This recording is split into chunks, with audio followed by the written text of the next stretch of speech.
want to say welcome to everybody that's here, and as well want to say welcome to everybody that is watching at our sister church in Clovis, New Mexico.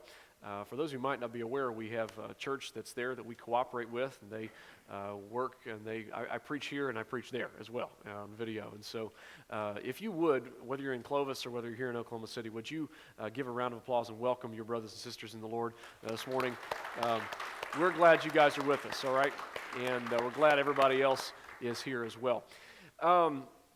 In Matthew chapter 9 is where we're going this morning. Matthew chapter 9, there's a question that I think Jesus might ask you. Now, I got to give you the background of what's going on here. Jesus is in the middle of really an intense season in his ministry, in his earthly work that he's doing. In fact, as he travels from place to place, he is just doing miracles that would just blow your mind.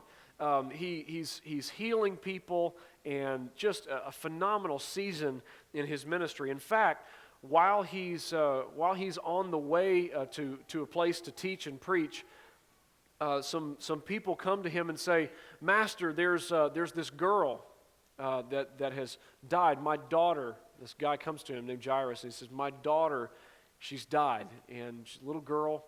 And he's just, you can imagine the heartbreak and this dad's experiencing. And he says, if you will, I believe that you could come and you could heal her. And so Jesus goes.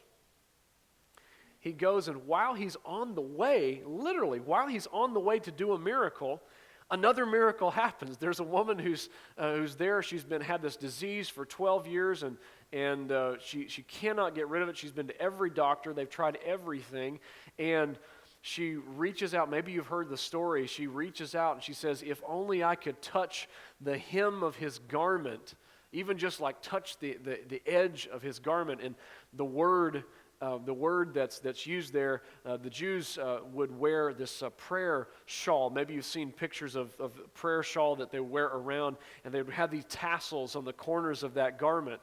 And the word that's used there is, if I can touch that edge, that hem, that tassel on the edge of his garment.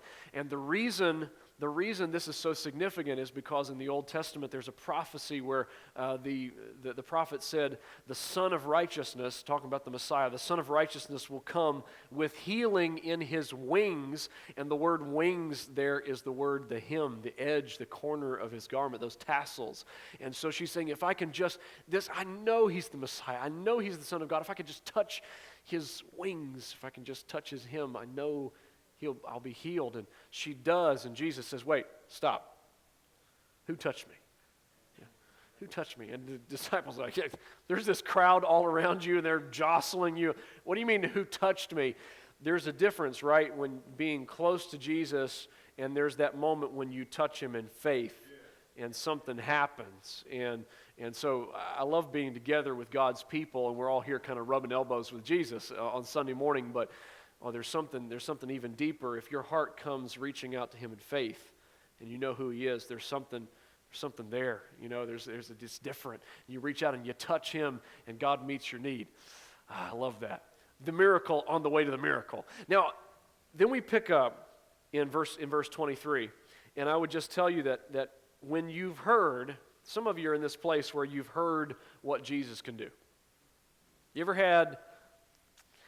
had that moment where you've heard and you just wish that you could see it for yourself? When is it my turn, right? Like, when is it my turn? My little girl, Gracie, she was not that long ago, a few months ago, she was in her room, and these deep theological questions come to kids when it's time to go to sleep. You know what I'm talking about? And they don't want to go to bed, and so it's just one of those daddy moments. She said, I was tucking her in, and she said, Dad, as I'm going out of the room. I said, "What?" And she said, "You know how Jesus used to heal people?" "Yeah." And she said, "Why doesn't he do that today?"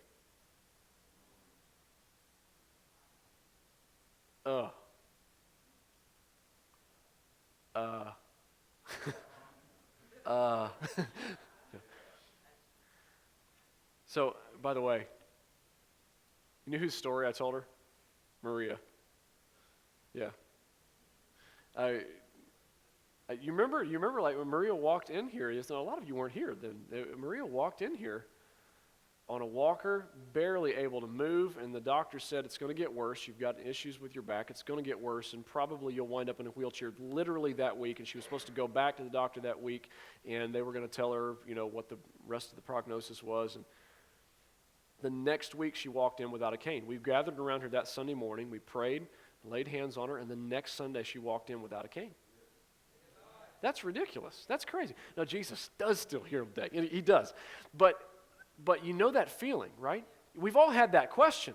When is it my turn? When is it? I've heard what Jesus can do. Look at Matthew 9:23. When Jesus entered the ruler's house and saw the flute players and the noisy crowd, so it's a big funeral for the little girl, he said, "Go away, the girl is not dead, but asleep." And they laughed at him. Well, of course they did, right? Because we know, feel the pulse, check the breath. Nope, that person's dead. And he said, the girl's not dead, she's asleep. But they laughed at him. And after the crowd had been put outside, he went in, took the girl by the hand, and she got up. Now, I would love to have been there at that moment. That's crazy. Wow. She got up. Now, you would think this next verse would make a whole lot of sense. Ready? News of this spread through all that region. Well, I guess so. Yeah, I guarantee you it would. A little girl has died. Jesus brings her back to life. Wow, news spreads all over the place. And so news is spreading. You can imagine, there's an uproar, and there's a noise, and there's joy, and there's shouting and crying, and everybody's got their handkerchief out, and everybody's laughing, and everybody's crying at the same time, and people are running back home to tell, hey, that in the process, there's two guys. They're sitting over in a street, probably in this town, probably with a little cup. And they're holding out their cup, and they're saying, money for the poor. You know why? Because they're blind. Now, in our society today, we have a lot of advances and a lot of protections for people who have disabilities, and I'm thankful for that. Really, really thankful. However, in this day, there was no such thing. There really weren't. And so it was totally dependent on the kindness of people. There were so many things they just couldn't do.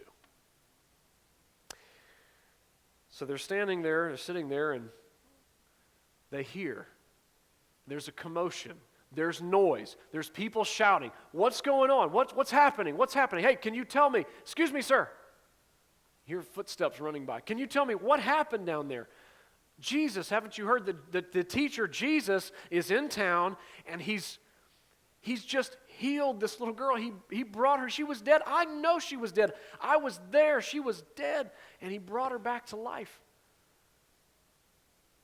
Quickly, can you help us? Can you help us to go see him? Well, you'll have to hurry. He's going on to the next town. So you see, you've heard what Jesus can do. Some of you are in that phase of your life. You're in that moment. You have heard.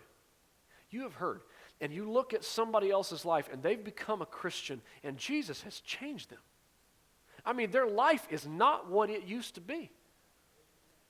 And you see an attitude difference, and a hope, and a joy, and you're like, I want some of that. When's it my turn to get some of that?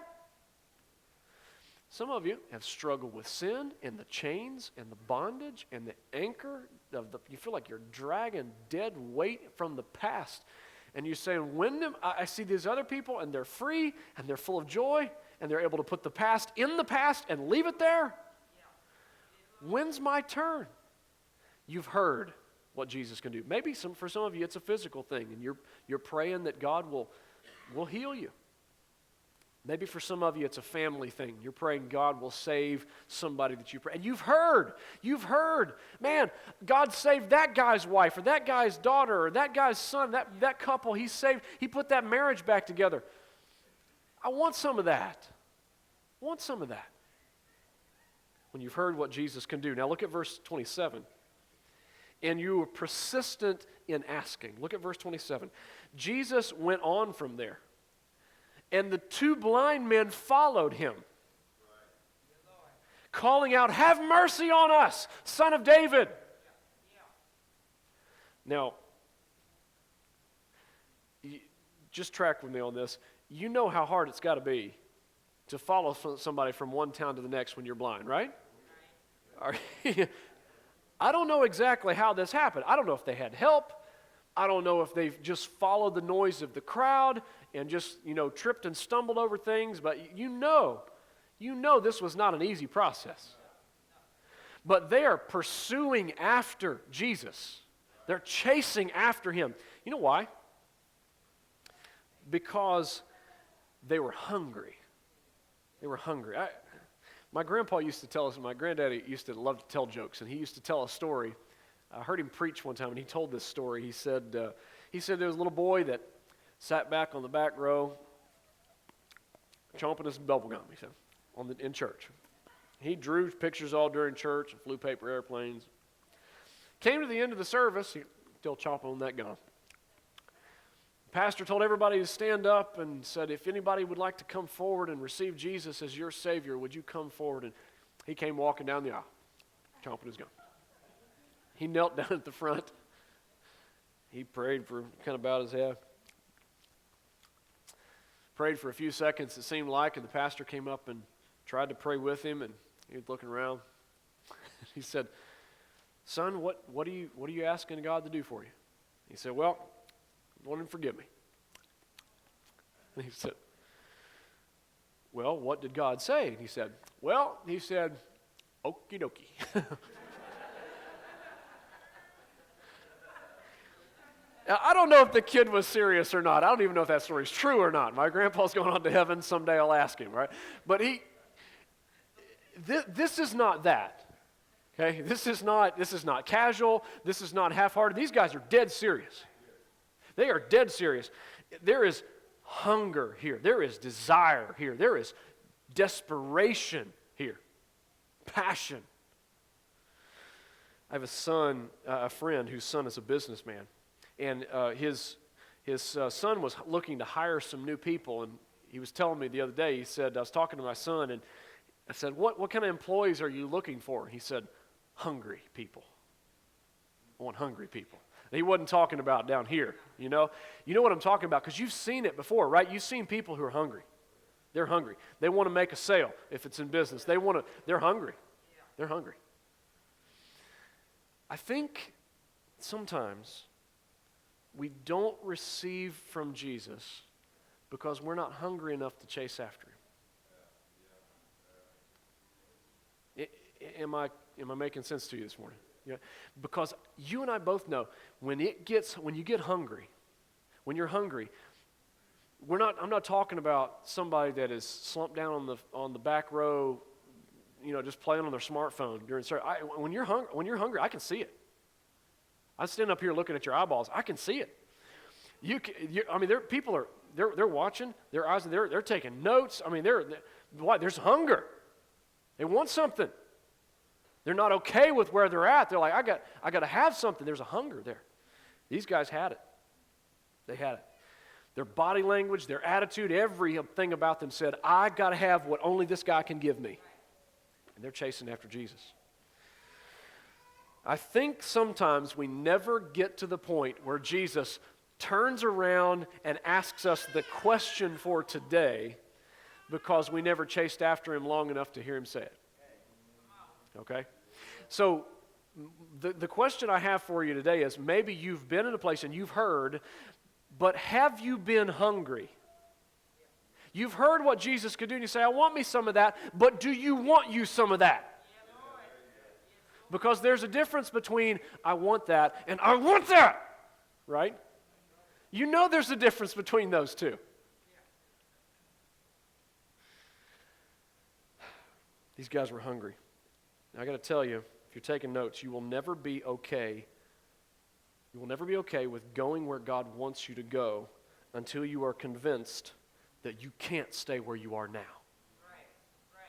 You will never be okay with going where God wants you to go. You see, He's got a journey for you, and sometimes it will be hard, and sometimes it will be uncomfortable, and you will not always like the journey, okay? You will not always enjoy every step. I promise you will not always. So you got to be really convinced that where I am is not okay. And these guys were. They were there. Where I am is not okay. I'm tired. I'm tired of sitting on the side of the road with a cup begging for scraps from somebody else's table. I'm tired of it. I want what only Jesus can give me. One of my teachers in Bible college told me this, and I got to stop here and share it with you. When you say, I believe God, what do you mean? What's faith mean? What does that mean, faith? What's faith? Well, he said, he went to Hebrews 11:6. He said, there are three things. You got to have all three if it's not faith. It's not what the Bible means by faith. Because you'll hear people say, oh, I'm a very deep person of faith. And you're like, really? You ever seen people like that? You're like, really? You're a deep person of faith? Because I wouldn't have known that like Monday through Saturday, right? What is faith? What does it mean? Three things. Ready? If you're taking notes. Faith believes what God says. You notice in Hebrews 11:6 it says, anyone who comes to Him must believe that He exists. Okay? God says, I am. You believe it, right? But you know what? That's not what the Bible means alone when it says faith, because the devil also believes what God says. He knows it's true. He's been in the presence of God. He knows that God keeps His promises. He already knows it's true. So it's not enough, that's not Bible faith, just to believe what God says. The second part is this. It does what God requires. Right? Faith doesn't just believe what God says, it does what God requires. Look at it says, He rewards those who earnestly seek Him. These guys are showing faith. They're showing it. They've got part two. They've got it going on. They're chasing after Him. They're pursuing God. They're pursuing after Jesus. They know He's got what they need, and they're after it. They're after it. It does what God requires. And the third part is what we're just about to talk about. It rests on what God promises. It rests on what God promises. I got to keep moving. I can't stop there. I want to notice one more point before I go on to the next part. Did you notice that Jesus let them go a long time without answering their prayer? Now, He could have answered it sooner, right? These guys follow Him all the way. In fact, if you look at the next verse, it said when He had gone indoors, like He had arrived at the next house He was going to. And He went to the next town. He goes in a place where He's going to teach. He's going to stay or something, and they follow Him all the way there. You and I both know if you're really hungry and you're really desperate for God, these guys are not walking along, 100 yards behind Jesus going, have mercy on me, son of David. Have mercy on me, son of David. Have mercy on me, son of David. Son of David, have mercy on me. No. They're following along behind Jesus, listening to the crowd, listening for the voices. Their ears are tuned. They're tripping over stuff. They're going along, and they're crying out, have mercy on me, son of David. I can't even tell where He is. He's up there somewhere. I'm just going to yell loud enough to make sure He hears. Right? That's what's going on here. There's no way, even with the crowd of disciples that went with Jesus from place to place, there's no way Jesus didn't hear. There's no way He didn't know. He could have, true or false, He could have turned around and said, receive your sight, before He even left the other town. Bring. Right? He could have done it. Now, are we okay with this? Am I okay with that? If He could do it, and He knew it needed to be done, why not now, right? And that's the question we struggle with, isn't it, sometimes? Nod your head like this. If He can do it, and He knows I want Him to do it, why not now? Could be.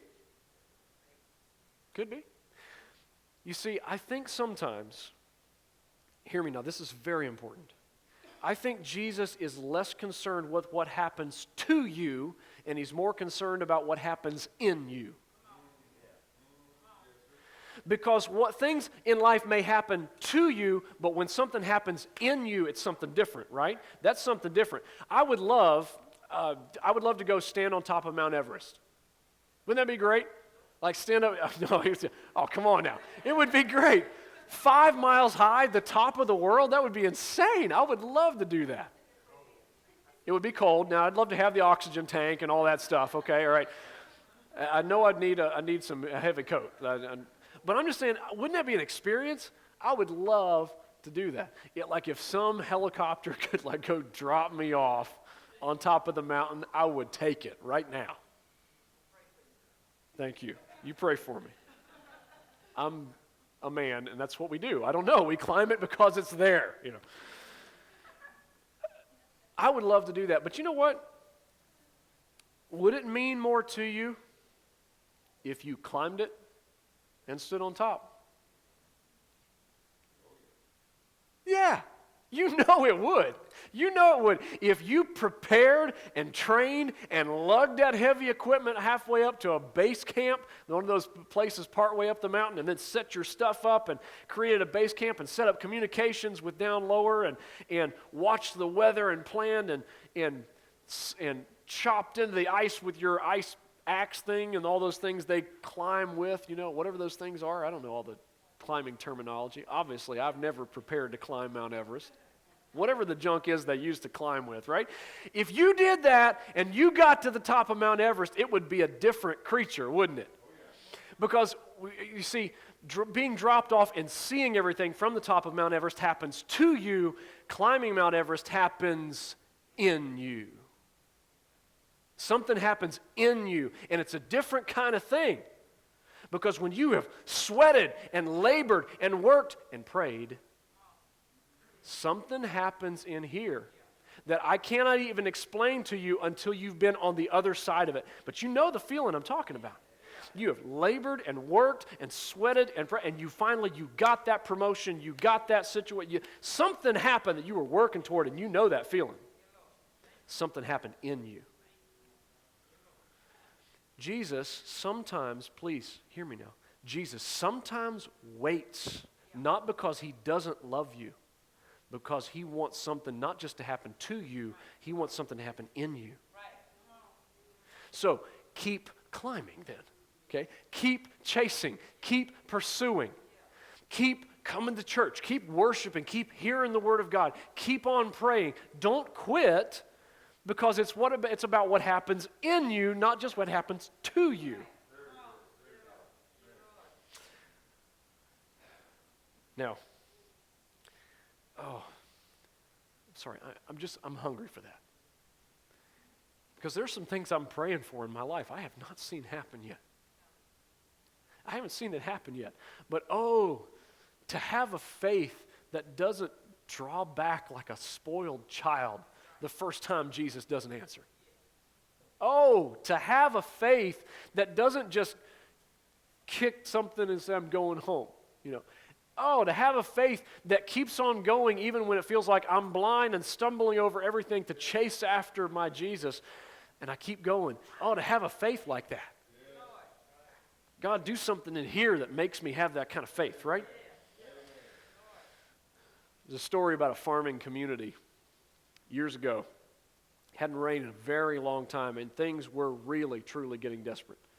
So they called a meeting of the city, the whole city. They just called a meeting, and a prayer meeting. They said, we got to pray. Everybody bring whatever you need to bring. You bring your religious symbols with you. And boy, they started gathering together. Everybody. I mean, it didn't matter which denomination. They were coming together. There were Catholics there, and they were holding their crucifixes or their rosary or whatever. And there were people there that brought their Bible, and there were people that brought a picture of their grandma that was a prayer warrior. You know, I mean, everybody was bringing all their religious symbols with them, and they all prayed, and nothing happened. Next week, little boy came. He came out and he knelt down in the city square, and he started praying. He brought something with him too. Pretty soon, the sky started getting dark. Clouds started rolling in, the thunder flashed, the lightning cracked. And the first drops started to fall, and he picked up what he brought with him. It was an umbrella.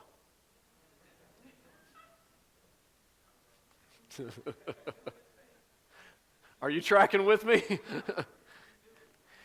This guy said, God's going to answer my prayer.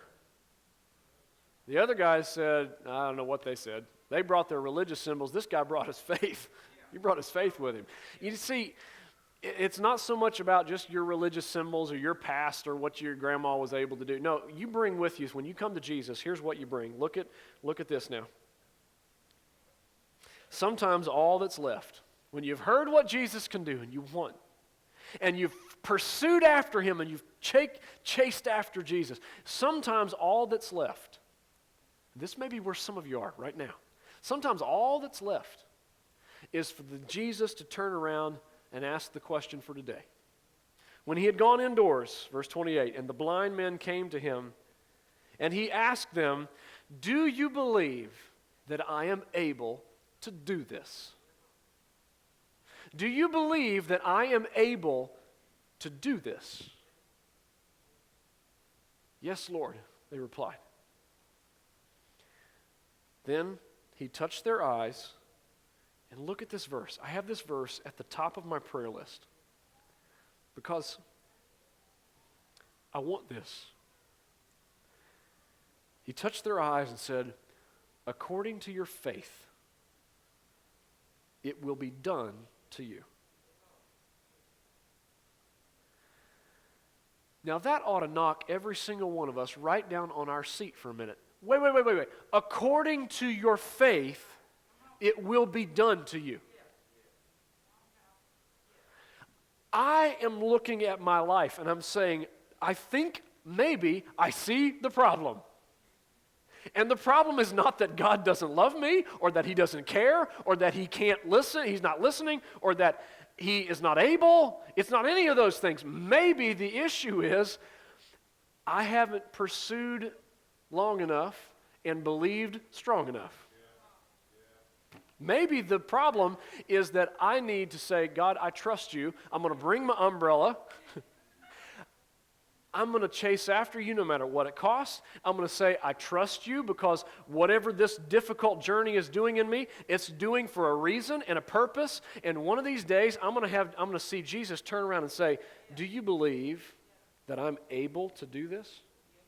And in that moment, I want to be able to say, yes, Lord. I didn't quit. That's why I'm here, because I got nowhere else to go. I don't have any other place to go. I've got no hope outside of you.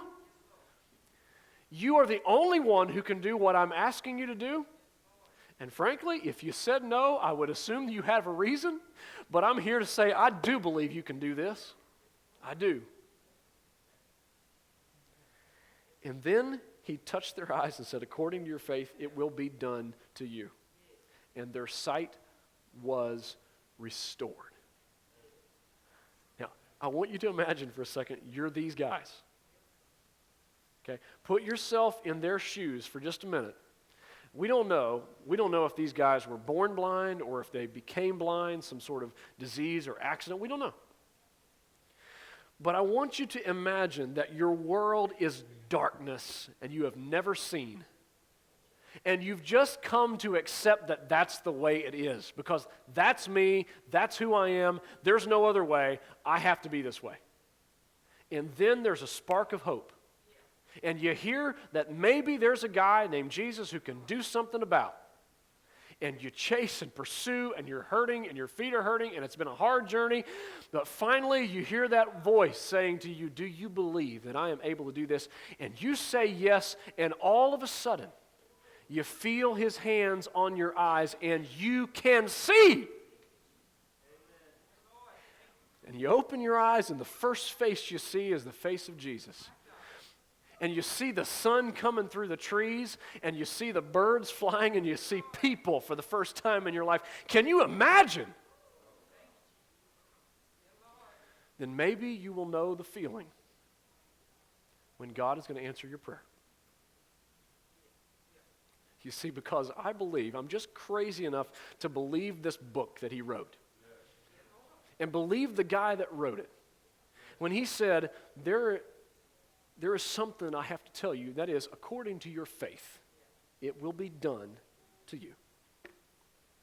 Now, I know in the back of your mind, there's all these doubts nagging around. Well, I don't think that's not really for me. I just, well, what if he doesn't? And all those voices, for just a minute, would you tell them to shut up? For just a minute, and with me hear the voice of the possibility in the voice of Jesus when he says about your loved one that you've been praying for, but you haven't seen them saved yet. When you hear him say about your future, and you don't know what's around the next minute, or about your job, or about your physical issue, or about your addiction or your sin, do you believe that I am able to do this? And if you haven't heard that yet, and that moment hasn't come where you, what the old timers used to call pray through. You know what I'm talking about? Pray through. There's praying and then there's praying through, right? Where I know God heard. I know he heard my prayer. I am that moment where you can feel it. I am face to face with Jesus. Love that moment. When you hear him say, do you believe that I'm able to do this? Say yes, and then rest on his promise. I have a friend, wonderful, godly woman, loves Jesus with all her heart. She's up in years. She's in Alabama.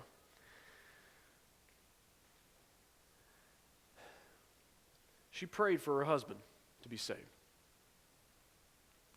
She prayed for him. She became a Christian. He was mad, hated it. In fact, he kicked her out of the house.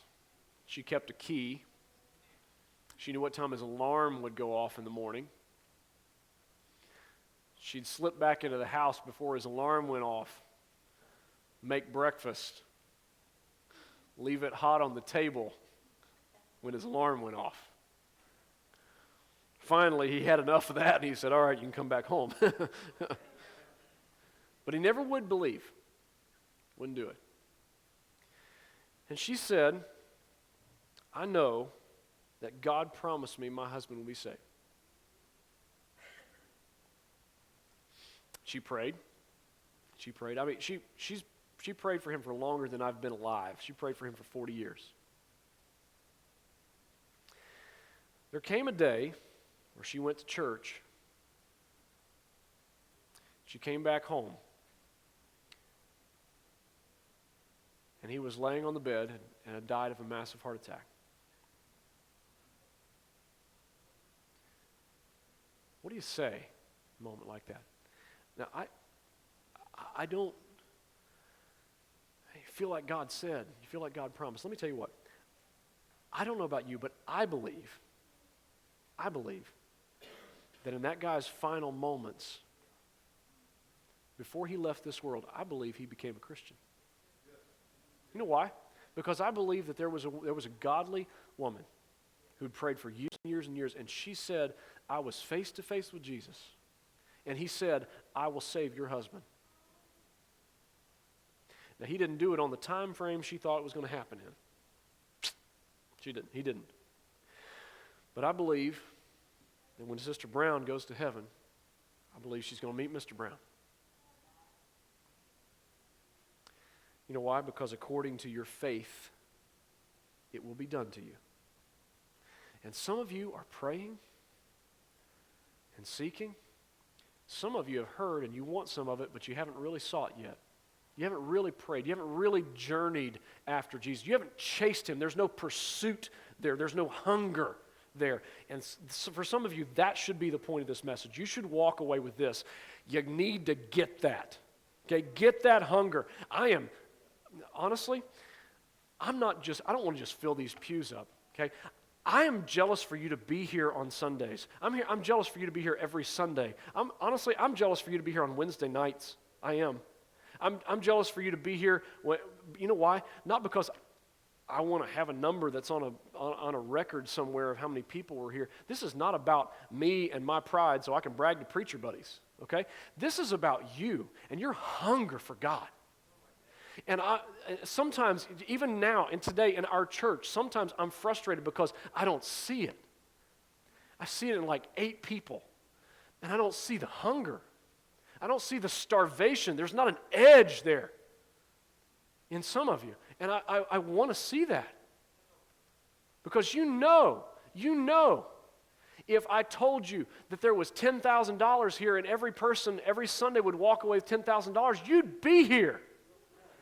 You'd get up if you were sick. You'd drag yourself on your elbows to come here. You know you would. Why? Because there'd be hunger.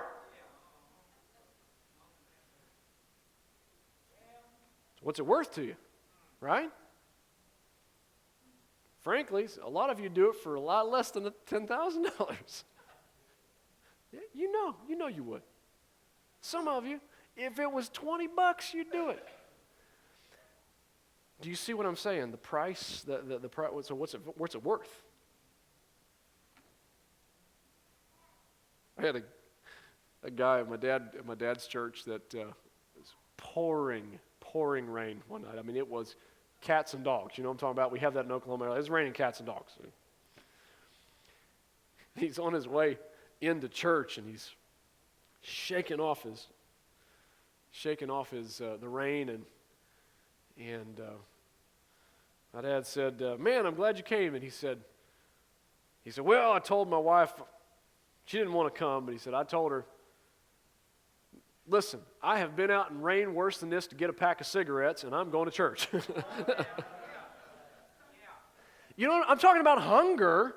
Some of you, that's where you're at, and that's the point. You need to walk away with that one, okay? Some of you, you have the hunger, and it's there, and you've been seeking, and you've been coming, and you haven't seen it yet. We're praying for your family, Maria. We're praying for some of Ruth's family, and you've been praying for Armenia's family. We're praying for Janet's family. You haven't seen it happen yet. One of these days, Jesus is going to turn around and say, "Do you believe?" And you're going to realize in prayer, I'm face to face with the Master. And he's going to say, "Do you believe I'm able to do this?" And all of a sudden, you're going to say, "Yes." And he's going to say, "According to your faith, so be it to you." And the joy and the exultation and the happiness and the tears, we'll do that. Happy tears, we can do that. Because one of these days, God is going to answer your prayer. Don't you give up. Don't you stop praying. He's not done with you. He's not done. Would you bow your heads with me together?